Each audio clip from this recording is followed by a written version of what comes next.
ये कथा है धर्मपुर राज्य की।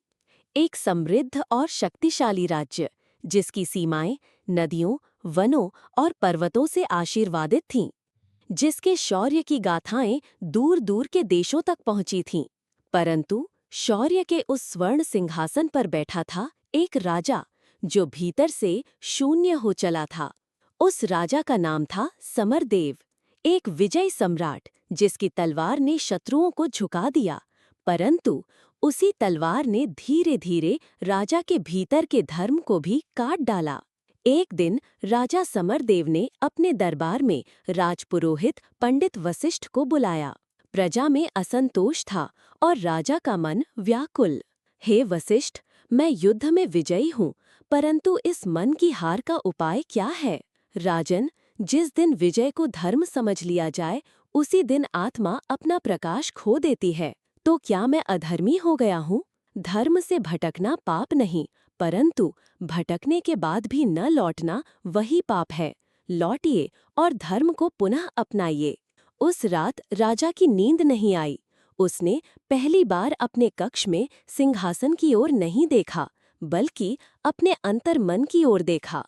और यहीं से आरंभ हुई धर्मपुर की गाथा। एक राजा की जो राजसी था पर अब ऋषि बनने की राह पर था। एक रानी की जो करुणा की मूर्ति थी। 4 संतानों की जिनकी आत्मा शक्ति, ज्ञान और प्रश्नों में उलझी थी। और एक पंडित की जिसकी वाणी स्वयं वेदों का सार थी। सिंहासन सोने का हो या लोहे का, यदि उस पर बैठने वाला अधर्मी हो तो वो राज्य नहीं, शोषण बन जाता है। और जब वो धर्म की ओर लौटता है तो राज भी तप हो जाता है और तप मोक्ष का द्वार खोल देता है। धर्मपुर राजमहल में उस समय सब शांत था, परंतु शांत लहरों के भीतर कहीं एक तूफान आकार ले रहा था। राजा समरदेव अपने भीतर की लड़ाई में उलझे थे और उधर उनके चारों बच्चे विक्रम, धर्मवीर, रत्नावली और यशवर्धन अपने ही भविष्य के सपनों को लेकर टकरा रहे थे। मैं सबसे बड़ा हूँ, मुझे ही सिंहासन का उत्तराधिकारी बनाया जाना चाहिए। विक्रम, केवल उम्र नहीं, धर्म और विवेक भी चाहिए। राज्य तलवार से नहीं, नीति और करुणा से चलता है। और स्त्रियों का क्या हम केवल दर्शक बनकर रहेंगे? मैं युद्ध में भी सक्षम हूँ और निर्णय में भी। हम सब अपने अपने अधिकार की बात कर रहे हैं, पर किसी ने ये नहीं पूछा कि प्रजा क्या चाहती है।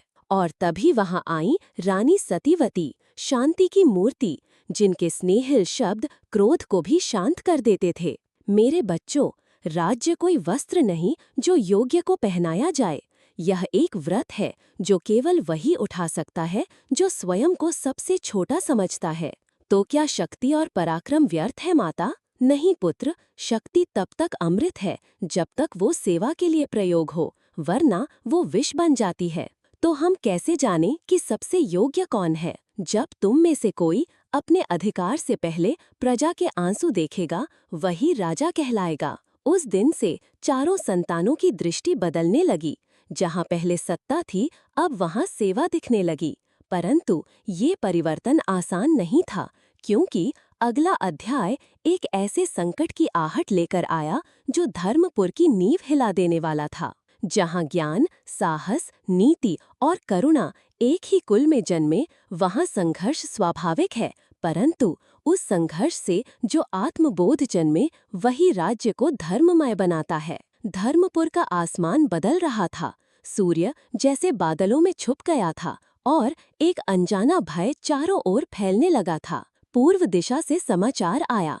निषद देश के सेनापति भैरवसेन धर्मपुर की सीमाओं की ओर बढ़ रहे थे। उनके इरादे स्पष्ट थे, धर्मपुर पर आक्रमण करना और राजा समरदेव से उनकी गद्दी छीनना। राजन, यदि हमें युद्ध टालना है तो हमें संधि करनी होगी, अन्यथा रणभूमि हमें पुकार रही है। पिता, मुझे अनुमति दीजिए, मैं उनकी सेना को कुचल दूंगा। रत्नावली, मैं भी रणभूमि में उतरूंगी। मैं धर्मपुर की बेटी हूँ, निर्बल नहीं। यशवर्धन, पर क्या रक्तपात ही एकमात्र उपाय है? राजन, ये समय केवल युद्ध नहीं, धर्म की परीक्षा का है।